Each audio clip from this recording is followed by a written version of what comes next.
Right, to Romania now, where nationalist George Simion has won the first round of a presidential election rerun. The leader of the Alliance for the Unity of Romanians party took 40% of the vote, far outstripping his opponents, though falling short of an absolute majority. It comes after the country's constitutional court threw out the result of last November's election, won by pro-Russian candidate Calin George-scu after allegations of Russian interference. Out with the thieves, let patriots come. That was the chant ringing out across party headquarters as George Simion took a clear lead in Romania's presidential election. In a recorded post on social media, Simion congratulated his supporters and said they were approaching an exceptional result. This is not just an electoral victory. It's a victory for Romanian dignity. It's a victory for those who have not lost hope, for those who still believe in Romania as a free, respected and sovereign country. This is the second time in 5 months that the country of 19 million has gone to the polls. The first attempt was annulled after claims of Russian interference in favor of then far-right frontrunner Calin George-scu. He was subsequently barred from standing again, but Simion has vowed to restore George-scu to a leadership role. We will do what others have not had the courage to do. We will begin the moral, political and economic reconstruction of Romania. Simion leads the Nationalist AUR party, which supports NATO but opposes military aid to neighboring Ukraine.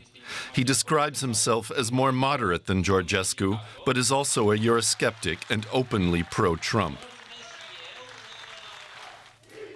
Simion's rival for the next 2 weeks will probably be Bucharest Mayor Nicusor Dan, a pro-European independent who believes NATO is the country's best shield.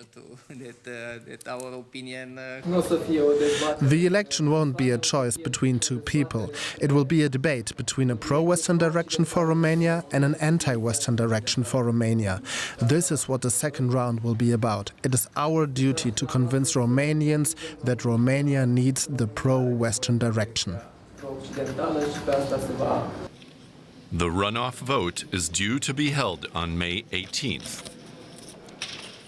Right, let's go to the Romanian capital, Bucharest now, to DW correspondent Anchel Vora. Why did Simion win, Anchel? What's driving his popularity? Well, several factors, really. There's a large anti-establishment sentiment here in Bucharest and other parts of the country. And people just wanted a change. People wanted somebody else. But Simion has also capitalized on the victory of the pro-Russia candidate George-scu by teaming up with him and consolidating the populist base. Experts have also here told us that essentially Simion ignored the mainstream, he ignored the media, he ignored the intellectuals, he ignored the debate to present himself to the people as an anti-establishment guy. And on top of that, he's also tried to crush the message of the opposition parties, the centrist parties here, that if Simion wins, then the country will move in an anti-West direction by actually using tensions between Brussels and Washington and giving a message that he's only critical of the EU, not of the US. In fact, yesterday, all day, he just kept talking about Trump. Through the campaign, he's been talking about Trump. He says his party is a Trumpist party aligned with MAGA. So the message to Romanians is that the country will be moving in the direction of the West, but towards the US. In 2 weeks, there'll be a second runoff now. Will this be much of a contest, or is George Simion now just a clear favourite? Well, from where we are now, it doesn't look like it because he's outperformed not only his far-right predecessor, George-scu, who was banned from rerunning, but also all other centrist leaders and a left candidate. Now, key here is that there's no unity among centrist candidates. There were 5 top candidates, and 3 were centrists, and they've not backed each other. In fact, they've been quarrelling with each other.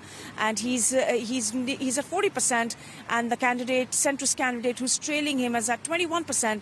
So people would really have to come out in large numbers and support Nicu Șordan, the centrist candidate, if things have to change. DW's Uncle Vora, thank you so much.